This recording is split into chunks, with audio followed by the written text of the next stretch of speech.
warmth and the sense of the appreciation from the Moroccan people towards me is it brings me very close to tears, I must tell you. And جاتو البكيه هذيك اللقطه، جاتو البكيه ولانه حس بالحب ديال الناس ليه باش تعطي هذا الكادو. You have to know, coach, it's in Morocco everywhere. If someone gives you a gift, it means that he loves you. It's not just like this. So that's why I'm close to tears, and I'm humbled by I just want to say thank you.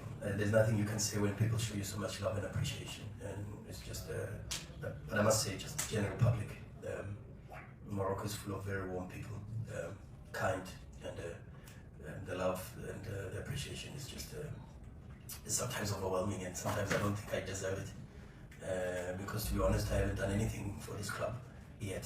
yes. And hopefully, inshallah, we will repay that faith and love with a lot of success and a lot of trophies. بعض المرات كيحس مع راساتو بانه باقي ما يستاهلش هذا الحب ديال الجمهور وديال الناس، لانه باقي ما عطاش لو كلوب غير لحد الان داكشي اللي كيستاهل. مي ان شاء الله لافينير غير